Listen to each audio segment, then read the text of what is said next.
Assalamualaikum warahmatullahi wabarakatuh. Saudara-saudara, pemilu 2024 sudah mulai terasa gaungnya di tengah masyarakat. Lebih kurang 1,5 tahun lagi kita akan melaksanakan pemilu.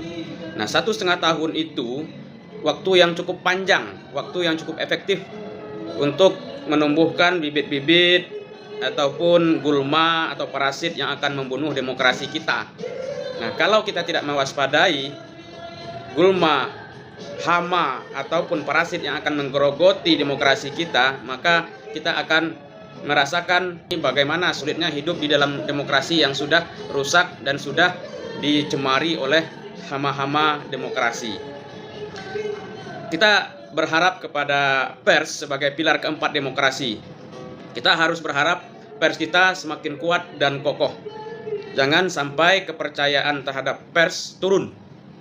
Nah, kita lihat menjelang 2024 ada beberapa hama, beberapa gulma, beberapa parasit yang akan membunuh demokrasi kita, terutama terkait dengan penyebaran informasi. Di antaranya pertama hoax, kedua buzzer, ketiga entrepreneur politik hitam atau wirausahawan politik hitam. Ternyata politik ini ada juga ya wirausahanya. Hate speech atau hate spin. Hate speech itu ujaran kebencian, hate spin itu lingkar ujaran kebencian. Kemudian ada lagi politik identitas dan ada lagi komersialisasi politik. Jadi politik untuk kepentingan keuntungan para konglomerat.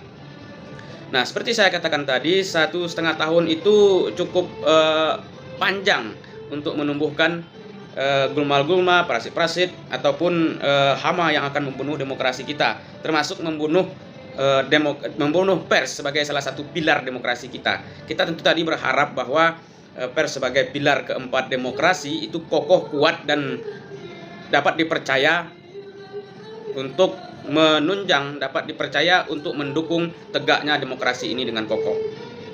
Nah, apa yang kita harapkan dari pers kita? Tentu pers kita jangan terlalu larut dengan cara-cara yang dilakukan oleh buzzer ataupun kelompok kepentingan politik, ya, politik praktis yang orientasinya hanya sekadar kemenangan, hanya sekedar perolehan suara saja, tanpa mempedulikan apakah yang mereka lakukan itu merusak kehidupan demokrasi, apakah memecah belah persatuan, mereka tidak begitu peduli. Nah, yang kita harapkan dari pers kita sebaiknya fokus kepada gagasan kemajuan Indonesia, kemajuan politik, kemajuan ekonomi, dan kemajuan di segala bidang, dan itu harus menjadi perhatian penuh, menjadi isu-isu yang harus dikawal oleh pers kita. Yang kedua, memberantas praktik buruk dalam dunia informasi, baik itu berupa misinformasi, disinformasi, dan segala macamnya. Kemudian yang ketiga, pers kita tentu harus independen. Independen ini dia setia kepada undang-undang pers, setia terhadap kode etik jurnalistik, dan tentu saja dia setia kepada kebenaran. Karena independensi sejatinya adalah kesetiaan kepada kebenaran. Kecenderungan hatinya hanya kepada kebenaran, tidak hanya kepada yang bayar.